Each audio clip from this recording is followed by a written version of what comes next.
Psychotherapy 2024.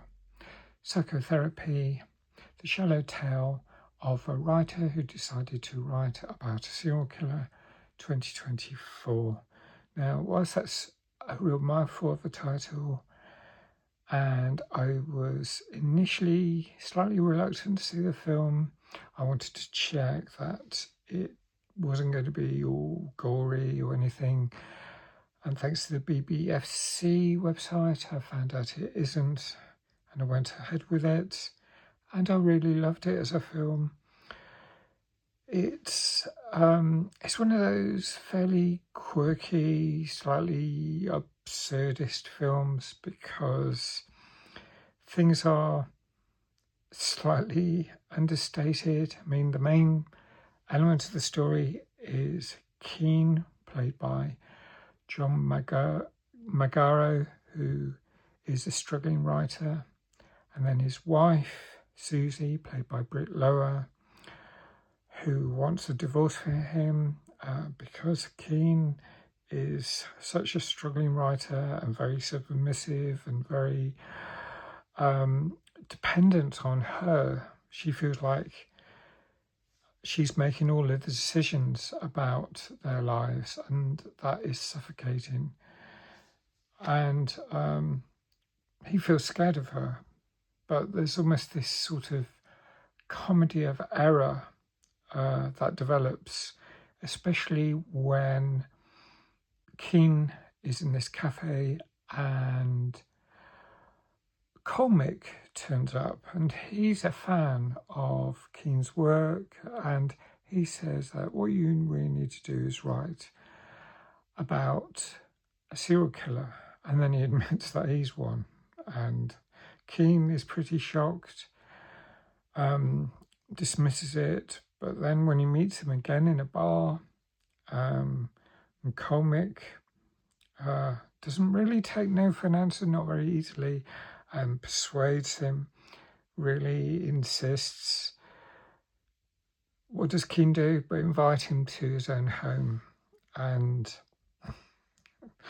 tells Susie, his wife, that Colmick is a counsellor, a marriage guidance counsellor is what she makes of this, and yet she's kind of worried about Keen having an idea of being a threat to her, that he might kill her because of books that she comes across.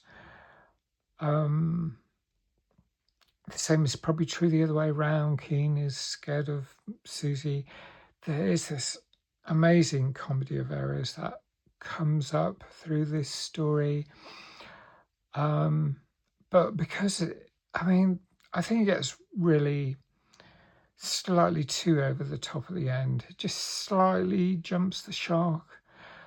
But I loved it. I thought it was such a great film. And Steve Buscemi, when he turns up as Colmick, he's a very recognisable character, but he does. He's got such a distinctive face. He is. He's ideal for the role. He just has that sort of air of menace, and he's such a well-established actor. I remember him from Fargo 30 years ago. Wow, 1996 Fargo. So there's this developing story. It involves things like a kidnapping, planned kidnapping, let's put it that way. You can tell it's Colmick's idea. He knows some pretty shady characters. It is a very dark comedy. There's some stereotyping of certain people from a particular European country, and I'm not sure about that. I don't think that's particularly a good thing to do. But as a whole, I don't know who the author is, but I think there may be. It might be, again, self-deprecating in the same way as I think Keen's character is. I think there's a lot that I could probably further unpack about this film. But overall, I thought it was really such good fun. Really, really funny film. Really enjoyable. And I'm going to score it 9 out of 10. I was thinking even of giving it a slightly higher mark, like 9.25. But I decided against that because of my slight misgivings towards the end. It does feel an amazing film. It just sort of distracted me. I saw it on Wednesday night and I was getting into quite a despondent mood because of all the news in the world. It's just so awful. 1 week into 2026, 7 days, it was just the 7th of January, and so much is happening.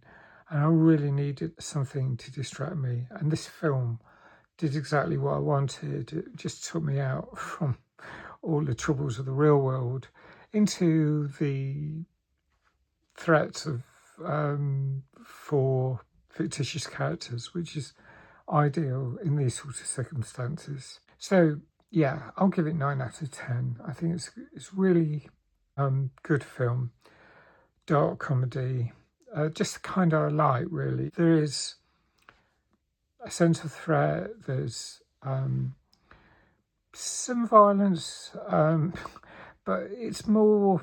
I mean, it's more in the distance and it's a bit comic, but compared to all the stuff we're seeing in real life, on the internet, on television screens, hearing about on the radio, it pales into insignificance, I think. And I think this is the kind of antidote to all the threats of the real world. So, and it's my kind of film. I love the acting. I'd love to know what you think. If you've seen it, if you have any thoughts, please like if you like this review. Thanks if you subscribe. Please hit the notification button. And I hope to see you again soon. Bye for now.